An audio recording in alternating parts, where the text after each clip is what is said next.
Amém, meus irmãos. Graça e paz a todos. É um motivo de grande alegria estar novamente aqui com os irmãos, podendo compartilhar um pouco da palavra de Deus. Então, sem mais delongas, convido você a abrir comigo a sua Bíblia na carta de Tiago. Carta de Tiago, no capítulo 1. Vamos considerar hoje os versículos 5 a 8. Tiago, capítulo 1, do versículo 5 ao versículo 8, diz o seguinte: Se, porém, algum de vós necessita de sabedoria, peça a Deus, que a todos dá liberalmente, e nada lhes improperá, e ser-lhe-á concedida. Peça, porém, com fé, em nada duvidando, pois o que duvida é semelhante à onda do mar, impelida e agitada pelo vento. Não suponha esse homem que alcançará do Senhor alguma coisa. Homem de ânimo dobre, inconstante em todos os seus caminhos. Vamos orar mais uma vez. Senhor, muito obrigado, ó Pai, pelo privilégio de estarmos aqui, ouvindo a Tua voz, Senhor, a Tua palavra revelada. Te pedimos, Senhor, fala aos nossos corações, Senhor, a começar por mim, ó Pai. Fala, Senhor, e nos ensina, nos capacita a sermos melhores. É o que nós te pedimos e desde já te agradecemos. Amém. Bem, a carta de Tiago, que é a que nós vamos falar um pouquinho hoje, ela foi escrita ali por volta do ano 44 a 49 depois de Cristo, pelo homem que dá o nome a essa carta. Então, esse Tiago aqui, do qual nós estamos falando, e iremos falar um pouquinho mais lá para frente também, ele foi meio-irmão de Jesus. Você encontra esse relato lá em Marcos, capítulo 6, versículo 3. Além de meio-irmão de Jesus, ele também é irmão de Judas, o autor da carta de Judas, Mateus 13, 55, que também, como nós falamos agora há pouco, escreve a sua carta.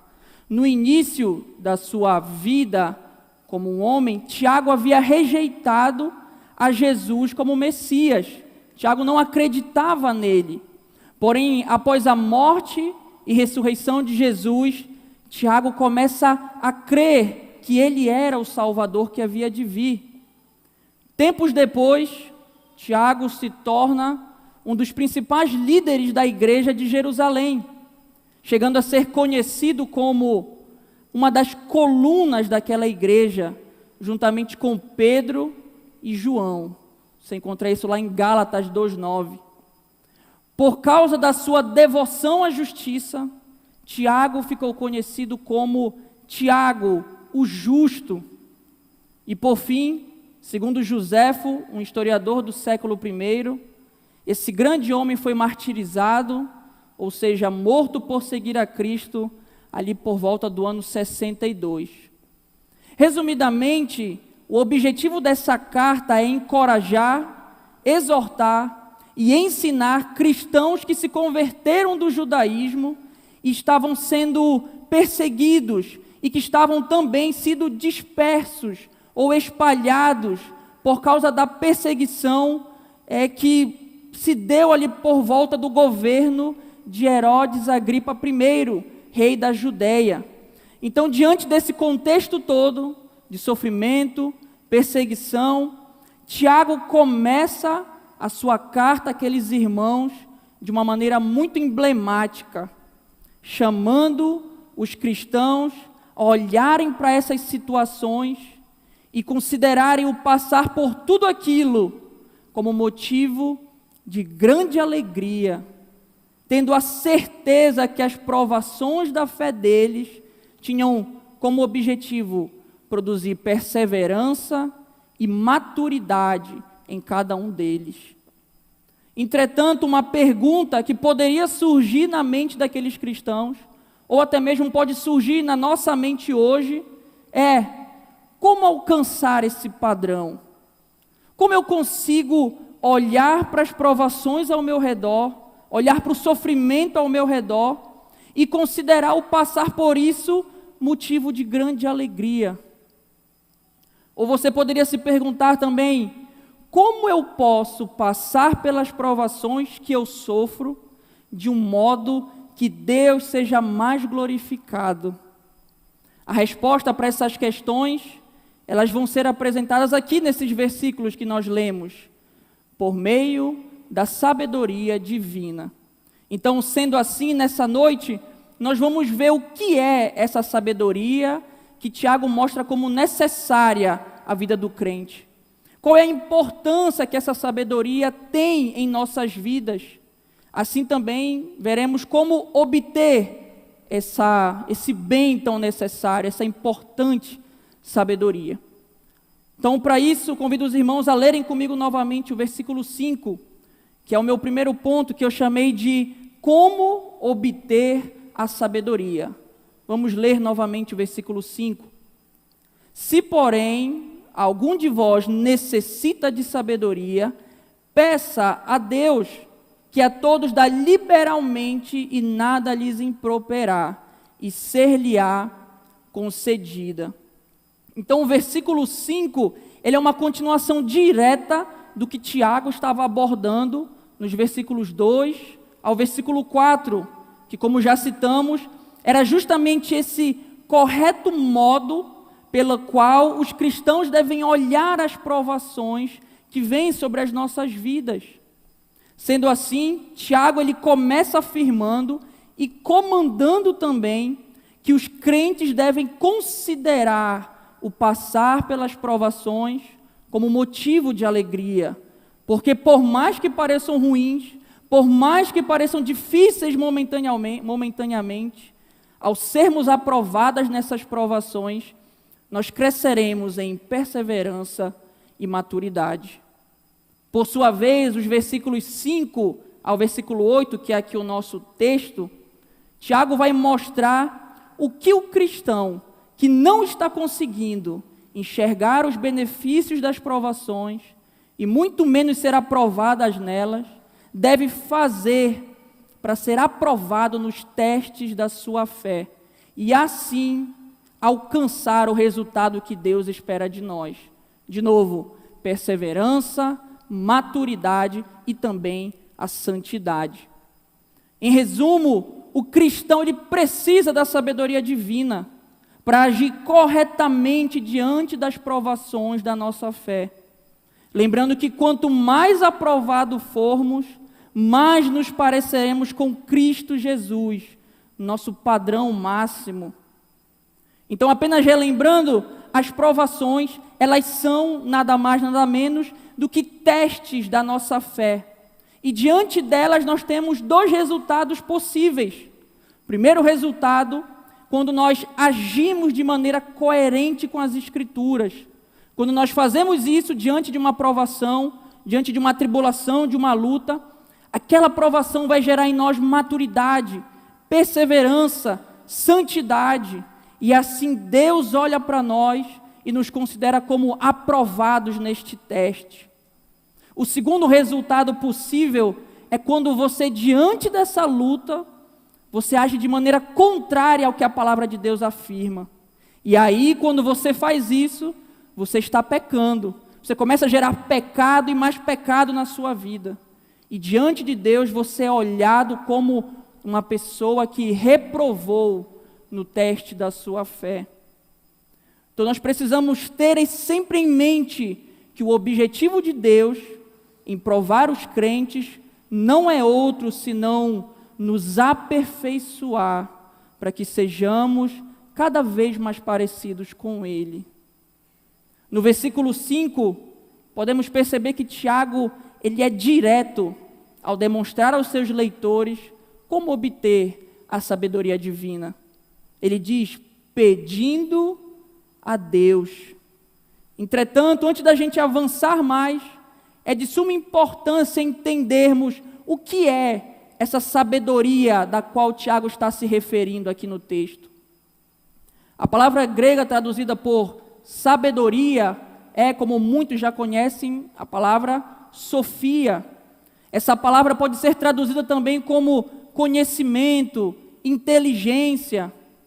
Porém, a sabedoria necessária e que Tiago comanda o crente a pedir é muito mais do que um mero conhecimento humano ou uma especulação filosófica. mas é a sabedoria divina que vem diretamente de Deus sobre a vida do crente. Essa sabedoria se demonstra em uma vida moralmente correta, ou seja, uma vida que toma atitudes coerentes com o que Deus comanda, porque Deus é o único padrão de moralidade perfeita. Resumindo tudo isso que eu acabei de dizer, a sabedoria bíblica, a sabedoria divina, que nós necessitamos e somos comandados a buscar, ela é a capacidade de aplicar o conhecimento da palavra de Deus às situações da nossa vida, sejam essas situações boas ou ruins. Vou repetir, a sabedoria divina, a sabedoria bíblica é a capacidade de aplicar o conhecimento da palavra de Deus às situações da nossa vida, sejam elas boas ou ruins. Essa capacidade vem única e exclusivamente de Deus, está revelada aqui nas suas escrituras. Ao mesmo tempo, como Tiago deixa claro, essa sabedoria está apenas a uma petição de distância de nós, crentes no Senhor. Esse versículo fica mais claro quando lemos na NVI, por exemplo. Lá nós lemos: se algum de vocês tem falta de sabedoria, peça a Deus, que a todos dá livremente e de boa vontade, e lhe será concedida. Ao comandar os crentes a pedirem a sabedoria a Deus, Tiago está mostrando a nós que Deus é a fonte de toda a sabedoria, de toda a verdadeira sabedoria, e que ela pertence exclusivamente a Ele. Esse ensino, ele ecoa o que Salomão afirma em seus provérbios. Olha o que Salomão diz lá em Provérbios 2, 6. Abra comigo Provérbios 2, versículo 6. Salomão, ao falar da sabedoria, ele diz o seguinte: porque o Senhor dá a sabedoria, e da sua boca vem a inteligência e o entendimento. Um fato é que aquele que foi alcançado por Cristo, ele pode pedir com confiança todas as suas necessidades a Deus, inclusive a sabedoria, porque o próprio Filho de Deus, Jesus Cristo, enquanto ensinava sobre a persistência na oração, ele afirmou algo muito importante. Ele disse: peçam e lhes será dado, busquem e encontrarão, batam e a porta lhes será aberta, pois todo o que pede, recebe, o que busca, encontra, e aquele que bate, a porta será aberta. Mateus 7, versículo 7 e 8.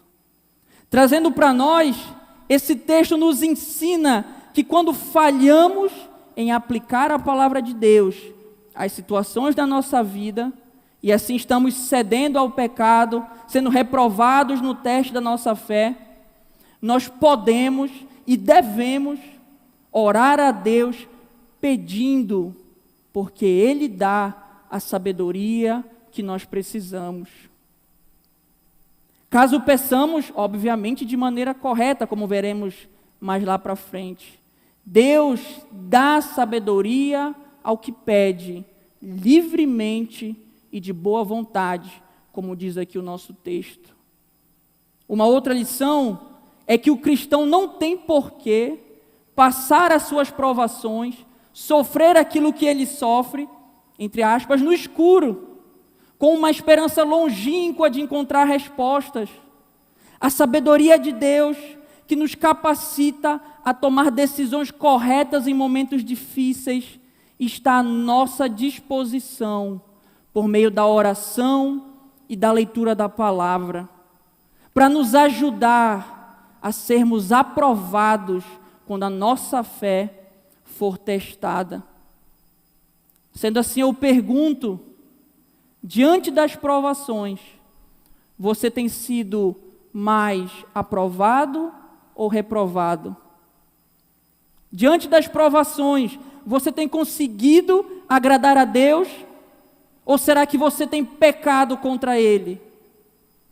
Você que afirma conhecer tanto a Bíblia, tem aplicado ela no seu dia a dia? Por outro lado, você que diz, não, eu não conheço tanto, você tem buscado em conhecê-la, para então aplicar ao seu dia a dia? Caso você perceba que mesmo tendo o conhecimento da verdade, diante das lutas, os pecados têm sido mais comuns do que as atitudes que glorificam a Deus, ou você tem entendido que você tem sido mais reprovado do que aprovado, mas deseja mudar, Tiago mostra aqui nesse versículo o que você precisa fazer. Ele diz, peça sabedoria a Deus. O segundo ponto que eu gostaria de considerar com os irmãos nós vimos como obter a sabedoria, pedindo. Agora vamos ver como pedir essa sabedoria. Está lá no versículo 6. Leia comigo novamente, versículo 6. Peça, porém, com fé, em nada duvidando, pois o que duvida é semelhante à onda do mar, impelida e agitada pelo vento. Então, no versículo anterior, nós vimos como o cristão consegue a sabedoria necessária para viver uma vida que agrade a Deus, mesmo em meio às provações, às dificuldades, pedindo a Ele, porque Deus dá livremente e de boa vontade àqueles que o pedem. Entretanto, aqui na continuação do texto, nós percebemos que o ato de pedir em si, ele não é suficiente. Na verdade, há uma maneira correta, um modo adequado e que deve ser seguido para pedirmos essa sabedoria ao nosso Deus. Assim, Tiago aqui no versículo 6, ele mostra como realmente devemos pedir a sabedoria, como realmente devemos e precisamos pedir esse bem necessário ao nosso Pai. Ele diz, com fé, em nada duvidando. A palavra fé aqui no nosso texto, ela tem o sentido de literalmente uma forte confiança, uma forte convicção em alguém ou em algo. Por sua vez, a palavra traduzida por duvidando aqui no texto, ela traz o sentido de uma pessoa que vacila em suas decisões, uma pessoa que está num estado de incerteza, não sabe o que fazer, ou de um modo mais literal, a imagem de uma pessoa que está duvidando entre duas vontades, está dividida entre duas vontades. Resumindo, o que Tiago está transmitindo aqui é que os cristãos, ao pedirem sabedoria a Deus, devem fazer isso de um modo confiante, crendo que eles irão receber aquilo que eles estão pedindo. E não devem ter dentro de si nenhum tipo de incerteza de que Deus pode ou quer dar sabedoria àqueles que o pedem. Note que essa afirmação, ela lembra muito um ensino que o próprio Jesus deixou quando ele estava aqui na terra durante seu ministério. É narrado lá em Marcos capítulo 11, versículo 24. Se você quiser acompanhar Marcos capítulo 11, versículo 24, Jesus ensinando o seguinte, ele diz, portanto, eu lhes digo, tudo o que vocês pedirem em oração, creiam que já o receberam, e assim lhes sucederá.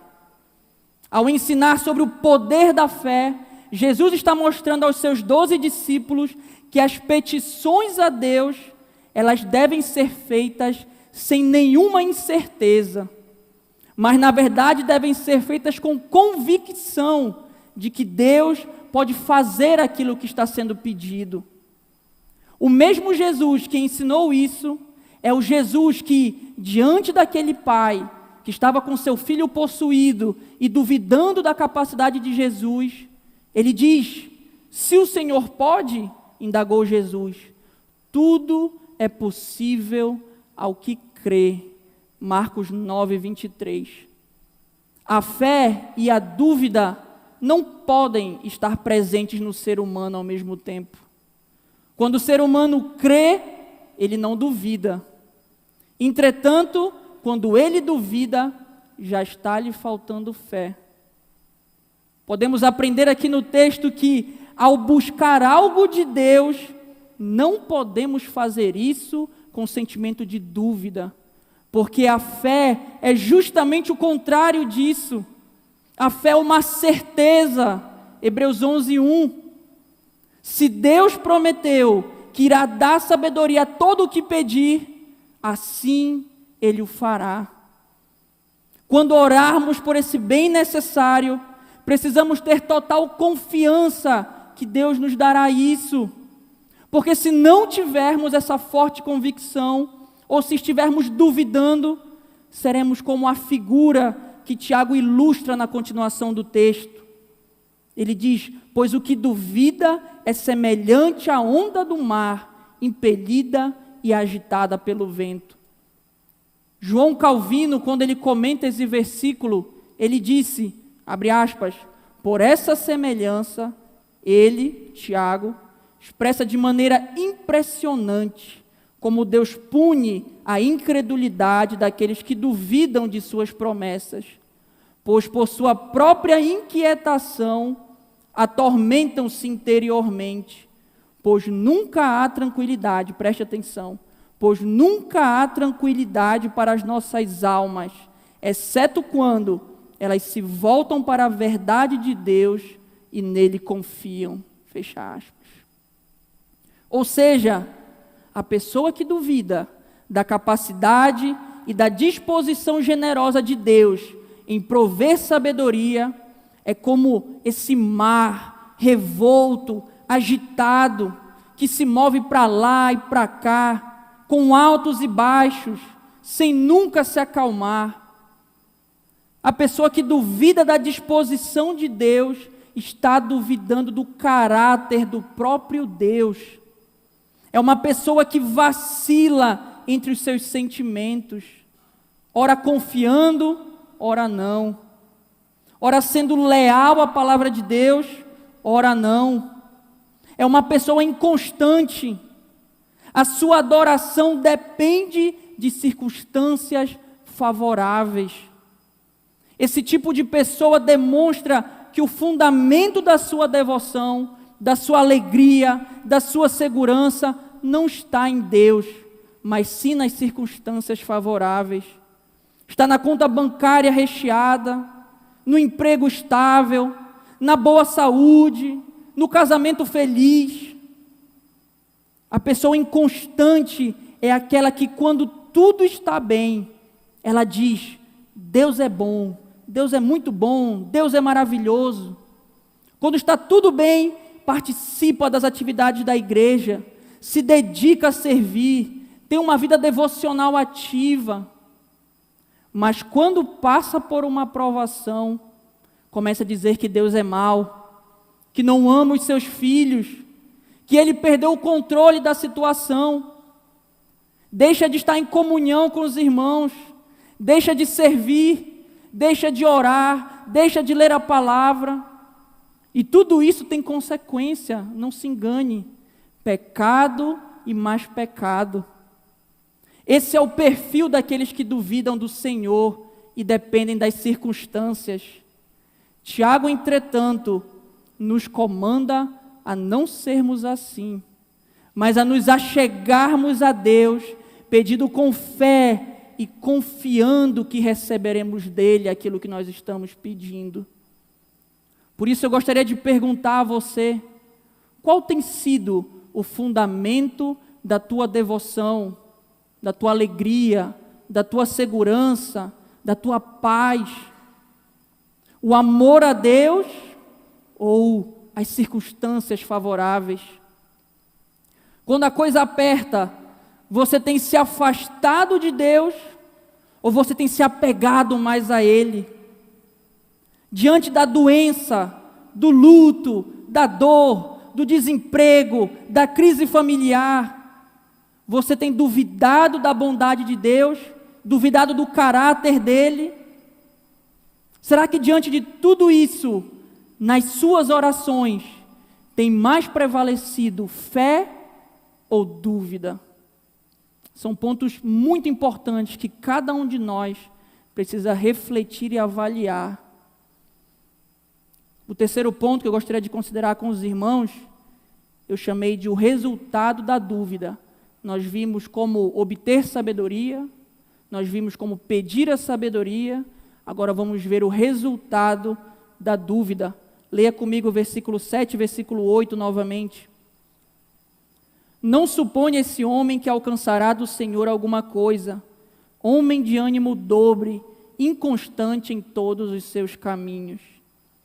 Como já falamos, já vimos como obter a sabedoria, pedindo a Deus. Vimos também agora há pouco como devemos pedir essa sabedoria. Precisamos pedir com fé, em nada duvidando. Agora, na parte final do nosso texto, Tiago nos mostra qual o resultado que a pessoa que vive duvidando do Senhor alcança. Coisa alguma, não alcança nada.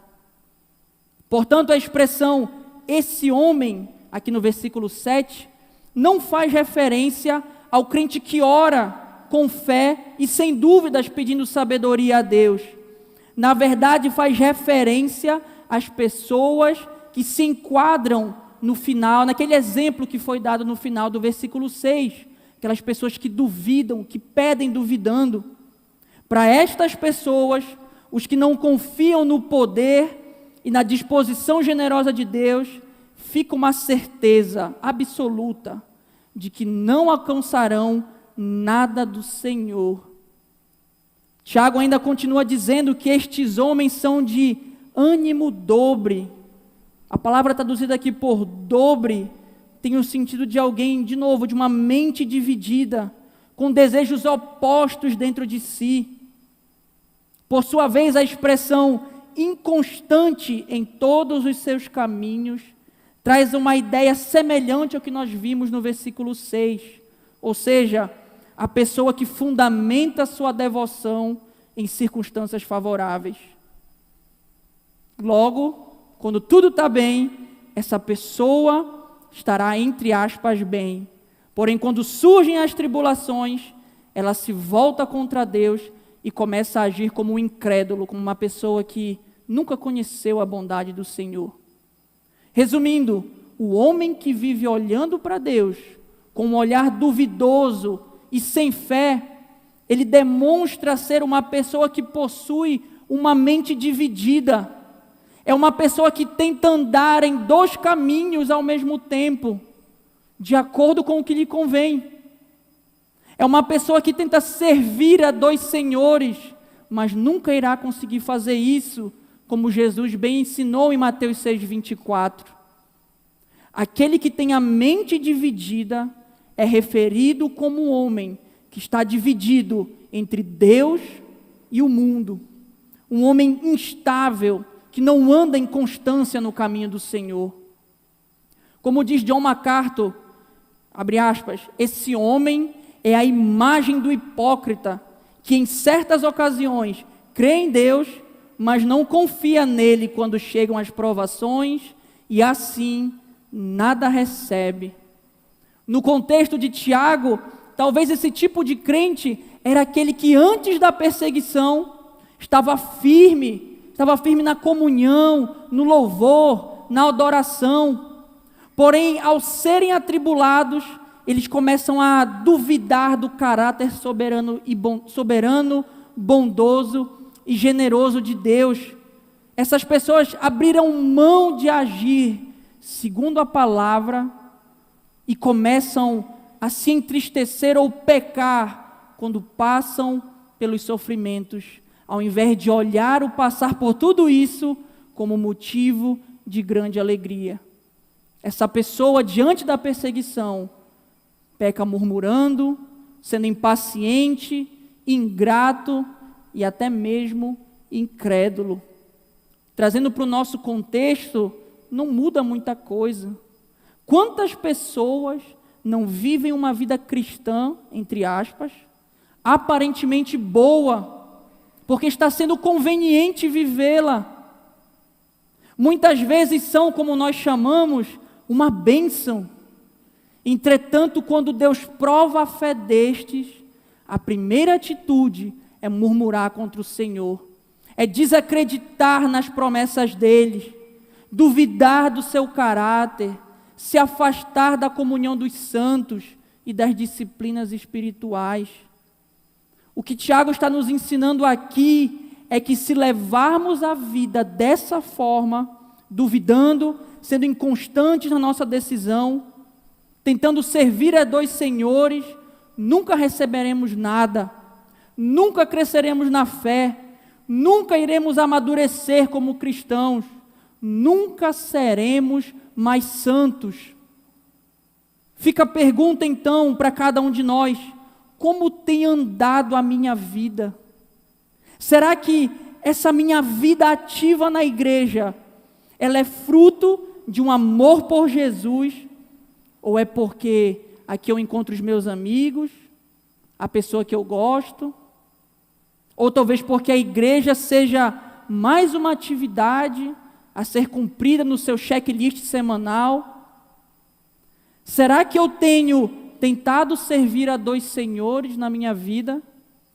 Ora querendo satisfazer a minha carne, as minhas vontades egoístas, ora querendo satisfazer a Deus quando os meus irmãos estão olhando. Ao olhar sinceramente para a sua vida, caso você perceba que está distante do que comanda a palavra do Senhor, nessa noite eu gostaria de lembrar a você que há um Deus que em Cristo perdoa as nossas ofensas, que nos dá graça, nos dá sabedoria, nos capacita por meio do Espírito Santo a ter uma vida transformada, uma vida santa e agradável diante dele. Entretanto, caso você que me escuta ainda não tenha recebido Jesus como seu Salvador, a sua necessidade é outra. A sua necessidade é urgentemente ser salvo. E para que isso aconteça, você precisa se arrepender dos seus pecados, das atitudes, das escolhas que você sabe que não agradam a Deus, se arrepender disso tudo e crer que Jesus Cristo é Senhor e Salvador, crer que Ele pode te salvar. Não perca seu tempo, se lance na graça do Senhor, aproveite a oportunidade que você está recebendo. Já caminhando para a conclusão, podemos resumir tudo o que foi dito aqui nessa noite, afirmando o seguinte: a sabedoria bíblica é importante porque capacita o crente a aplicar o conhecimento da palavra às situações da vida. E é um bem que nós necessitamos fortemente. Como podemos obter essa sabedoria? Pedindo a Deus. Como pedir a sabedoria? Com fé, em nada duvidando. Por que devemos pedir? Por que devemos pedir com fé, na verdade? Porque aquele que duvida não receberá nada do Senhor. Conhecendo a Escritura e aplicando ela nas circunstâncias da nossa vida, conseguiremos então passar pelas crises, não enxergando tudo isso, essas dificuldades, essas lutas, como punição ou castigo, mas como disciplina que visa o nosso aperfeiçoamento, para que sejamos cada vez mais parecidos com Jesus Cristo, nosso Mestre e Senhor. Em nome dele, amém. Vamos orar novamente. Senhor, nosso Deus, nosso Pai, graças te damos, Senhor, porque a tua palavra foi exposta diante de nós, Senhor. Nos ajuda, Pai, agora a não sermos, Senhor, apenas ouvintes, mas praticantes daquilo que a tua verdade nos comanda, Senhor. Tem misericórdia de nós, Senhor. Nos ajuda a viver, apesar das circunstâncias, uma vida que glorifica o teu nome, Senhor. Dai-nos sabedoria, ó Pai. Nos ajuda a aplicar a tua palavra na nossa vida, Senhor.